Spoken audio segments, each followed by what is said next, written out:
So the Crow 2024, that's right.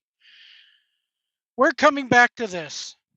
There's a trend in Hollywood the last, I'm going to say at least the last 5 years, that anytime something flops or anytime somebody says they don't like something online about a movie or TV show or any other work of art, the directors, the studios, the creators, the actors, whatever, always blames the fans and has to call, has they have the nerves to sit there and go, "Oh, if you don't like this, you're an ist or you're a phobe.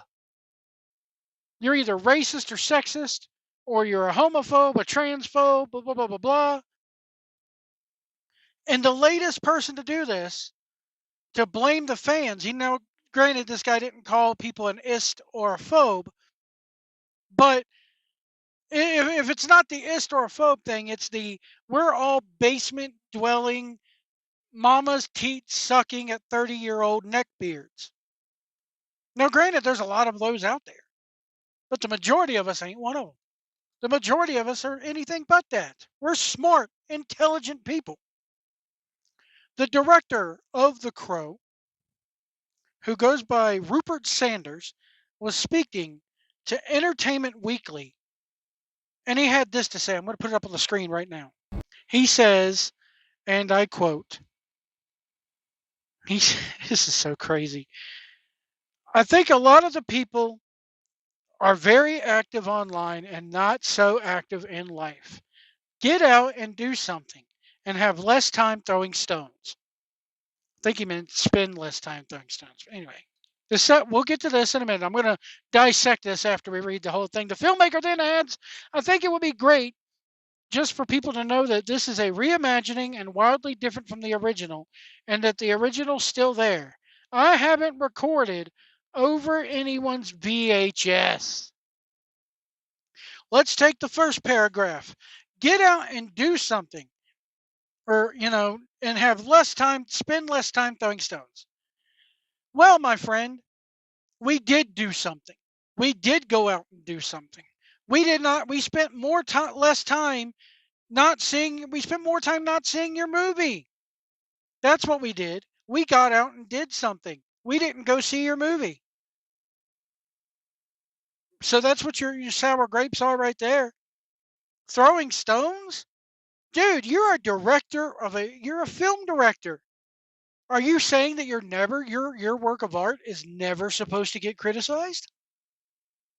How about you grow thicker skin and realize, "Oh, I attached myself to something that was in development hell for years because they realized, they realized back then nobody wanted it, nobody asked for it.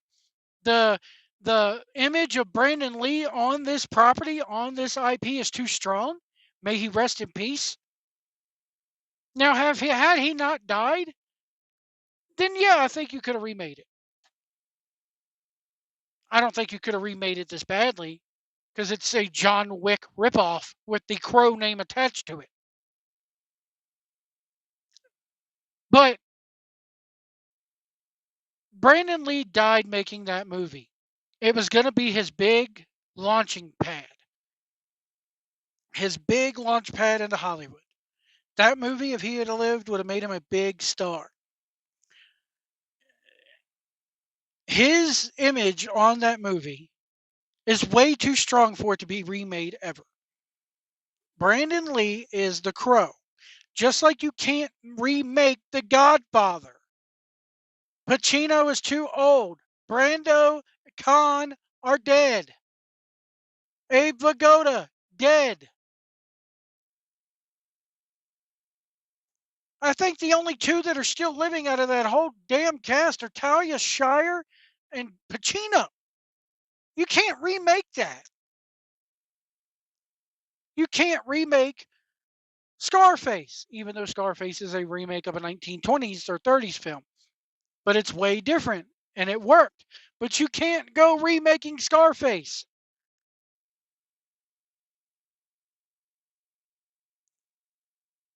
And then the second one. I think it would be great for people to know that this is a reimagining and wildly different. Yeah, we didn't ask for it to be different. We don't want it to be different. Leave well enough alone. This is a blood money cash grab. I haven't recorded over anyone's VHS. Numbnuts. Do you not realize that the Crow was released on VHS? I believe it was released on Laserdisc. I believe it was released on Blu-ray and DVD. Now I know it's a metaphor. I know what he's saying here. I haven't erased the original. Stop complaining. The original was fine as it is. Nobody asked for you to copy it. Nobody asked for you to make it new. Nobody asked for you to record over it. We wanted it untouched. There's a reason why the sequels bombed. There's a reason why nobody remembers the TV series that tried to continue the adventures of Eric Draven. There's a reason why those are out there in obscurity forever. Nobody wanted them. Nobody asked for them.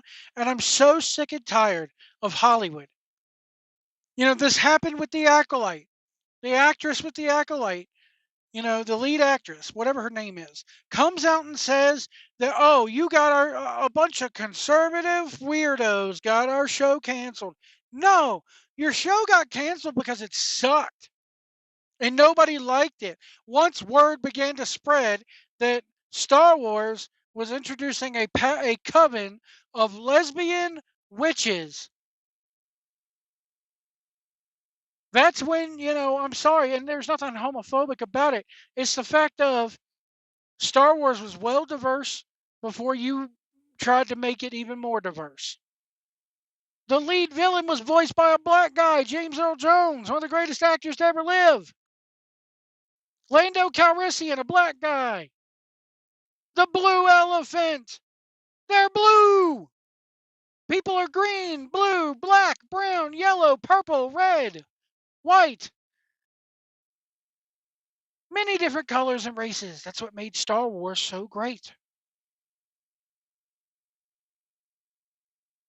But no, you got to woke it up and shove it down people's throats. And it's just stupid. And then you blame the fans when they reject it. We're all ists and phobes and conservative weirdos. Newsflash for you, bitch. I'm not a conservative. I'm not a Democrat. And I won't watch your stupid show. Call us what you want. You know what we could call you? Unemployed. I will gladly call you unemployed. And I hope you stay that way. Just like the Snow White remake that Rachel Zegler is a part of. Flop. It is going to flop royally, and I hope it does. Because we're, to be in love and have Prince Charming is weird, according to her. And then she goes on and goes, oh, free Palestine, when her co-star in the movie, who looks 10 times better than you, Rachel Zegler, even though she's probably about 10 years older than you, is Israeli. She's from Tel Aviv.